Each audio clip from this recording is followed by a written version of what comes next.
Oline, and wicked regards once again to all who care and dare to listen.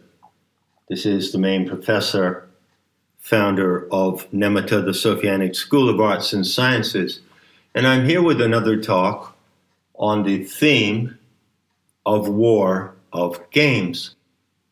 Now, before I begin today, on the 21st of July, 2022, I want to alert you that the full talk on the MOTHERDREAM versus the Morgues is now posted on Plantary Tantra, where it is freely accessible.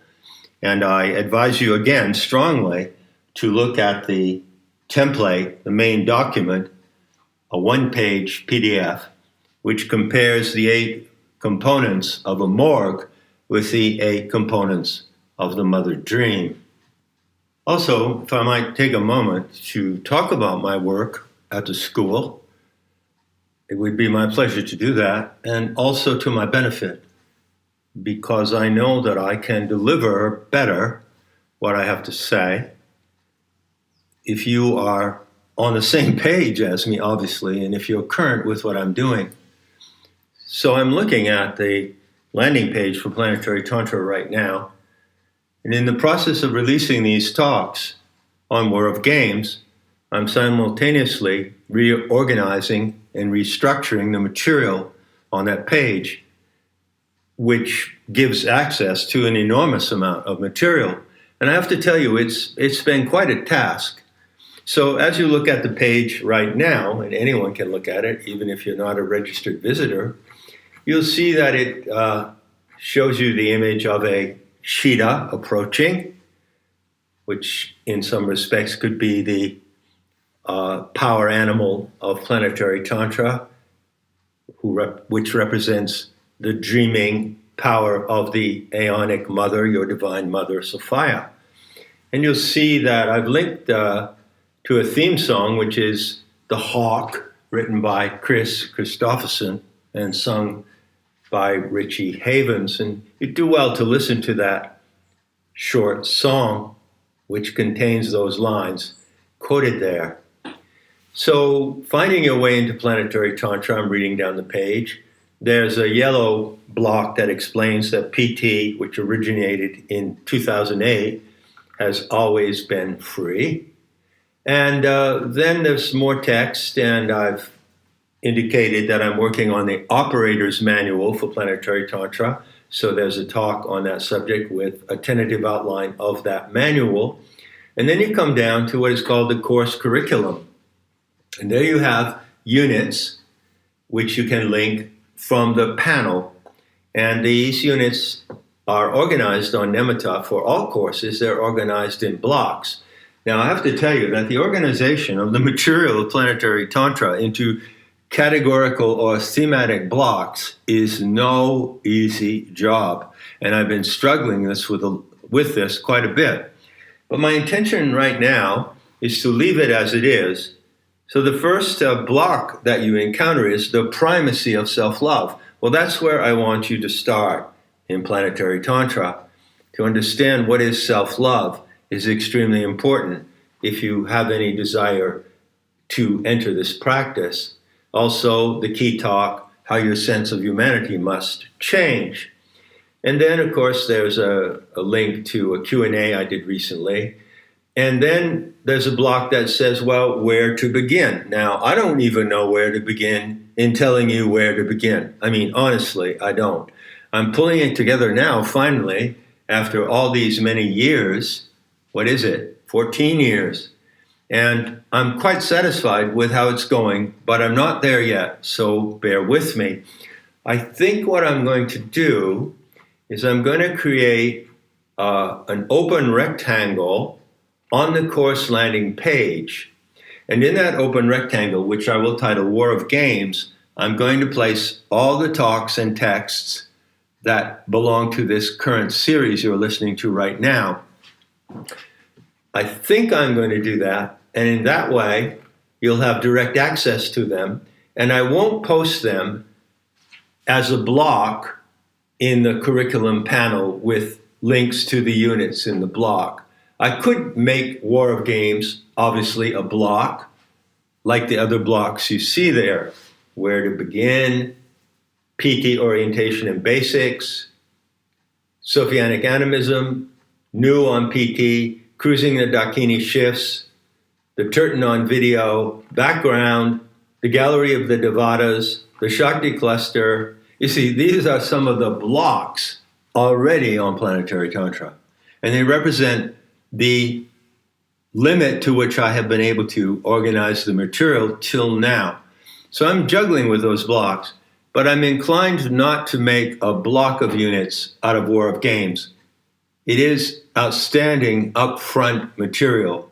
So I'm going to see if I can post it on the landing page of Planetary Tantra in a way that it stands out distinctly from the other material, which at the same time I am reorganizing.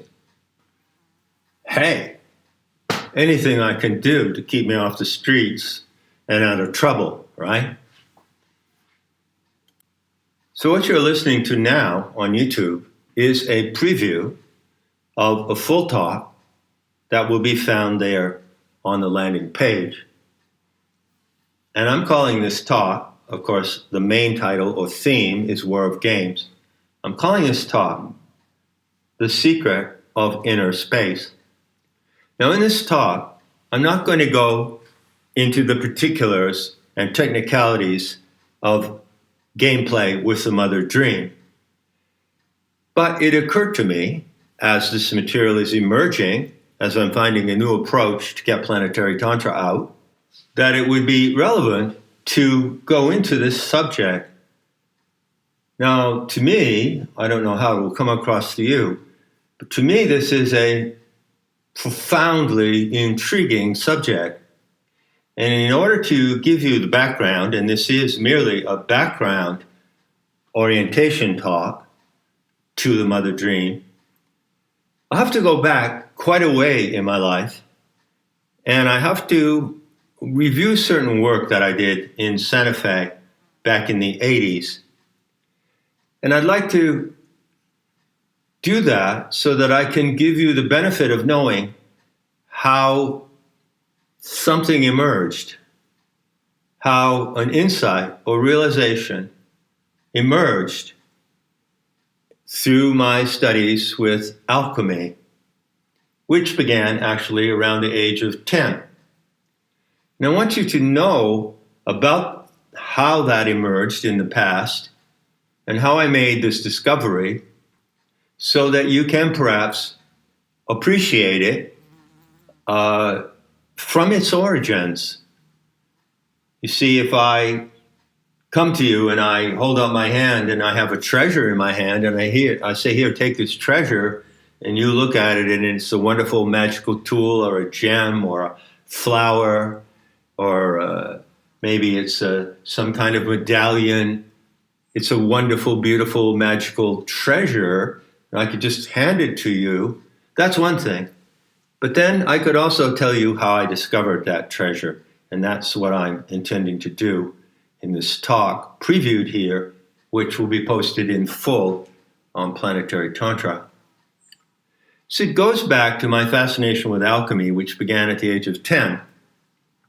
And then when I was about 16, I discovered Jung, and I started to read Jung, and I found out that Jung was also obsessed with alchemy. I found out years later, by the way, that was due to his intimate relationship with a woman, a young Russian woman named Sabina Spielrein, who came to the clinic in Switzerland where Jung was working in 1904. And when she was only 18 and he was 28. And it was through this woman, Sabina Spielrein, that Jung acquired his fascination for alchemy. But that's a long story about which I wrote a screenplay, but we'll leave that for another day. In any case, I found out as I began to read Jung in my late teens and early 20s, and extensively through my 20s, that he wrote 3 books on alchemy. 1, Psychology and Alchemy, 2, Alchemical Studies, and a 3rd called Mysterium Coniunctionis, which means the mystery of Coniunctionis, means the coincidence of opposites. Okay? So these are three massive volumes in the collected works of Jung, and I have them, and I've read them, and I've been through them, and I guarantee you I've read each one of them a good many times. And one of the reasons why I read them was because Jung was a scholar who could read Greek and Latin, and he was super rich, and he had the opportunity to investigate alchemy. This would have been between 1905 and his death around 1965. And he had access to alchemical sources and documents, manuscripts, handbooks, manuals in Greek and Latin and German that I could not possibly ever lay my hands on. So he was the first-hand source for me of a lot of alchemical material, including Paracelsus and other early alchemists dating back to around, I think, beginning in the 3rd or 4th century of the current era. And I gobbled up this alchemical material, which came to me through Jung. And at the same time, of course, I was exposed extensively to Jung's interpretations of alchemy, as well as to his system of analytic psychology or archetypal psychology. And I must say, although I respect Jung a lot for his work and for his efforts, I do not agree with his conclusions. And if it were not for Jung, I would not have been able to even know about certain alchemical texts. But at the same time, I didn't play along with the way that he was handling the material. And I'll tell you why, because this really gets to the discovery I made about the secret of inner space. So Jung and others in his school of archetypal psychology, and other schools as well, often use the term inner space. Now, what does this mean? What does it mean to you? What does it suggest to you? Look around you. I think you would agree that you're standing in space. I'm standing in the space of a room. So I'm standing in what you might call an area of enclosing space. See? And even when I stand out on the lawn of the house under the sky, I'm standing in an area of enclosing space. In other words, it's an area where space could be defined as a materially empty region where I am able to move around and where things can exist. So I'm in this room, and around me is the space of the room, okay? And I'm able to move freely through that space. So I'm designating this particular dimension of space as SA. I'm going to call it SA, by which I mean space enclosing. Enclosing. So it's at any time you are in space A, wherever you are. And it's the apparent emptiness around you that allows things to be there and allows you to move freely. That's SA. So I was thinking, as I was reading Jung, I hear continually the assertion that psychic events, such as memory, imagination, the picturing of symbols and images in the mind, the phenomenon of sounds and sights that occur in the mind, in the psyche, okay? Don't have to explain what they are, right? You have them all the time. But where are they? You know, what are they? But where are they? Where is inner space? So Jung asserted, as many others did, that psychic processes occur in inner space. And he talked about this endlessly. The most thickest of those three volumes is called Mysterium Coniunctionis, as I said, and it's, 450 pages long. And it's continually talking about Jung's theory, Jung is continually advancing his theory, I should say, that the weird symbols and images and processes described in medieval alchemical manuscripts were actually psychological events. And so the alchemists were psychologists, and they were talking about events that happened in their own psyches. And that's how he interpreted the many hundreds of symbolic images that you can find in alchemical manuscripts, and you can look them over extensively. I mean, they're really fascinating and mysterious. So Jung said, yeah, I know what they are. They are psychic archetypes, which generally appear in the form of images. In fact, what he called the archetype, he originally called an Urbild, U-R-B-I-L-D, which in German means a primordial image. So you know what those things are. They're like the images in your memory. There's no difference from a memory image and a primordial image of a dragon eating its tail, or or a unicorn, or whatever. They are productions of the human psyche, and they happen spontaneously. You all know what they are. You all know how they appear, how they present them to you. But do you know where they are? And I'd venture to say that you don't, and neither did I. And what happened, and here I'm going to conclude this preview, is that I was so troubled by this question in my study of Jung, the question that came up every time he said, it happens in the psyche, it happens in inner space, that I began to investigate where is inner space. And that is how I came to what I'm calling the secret of inner space. So I invite you to proceed to Plantary Tantra and click on the secret of inner space to hear the remainder of this talk.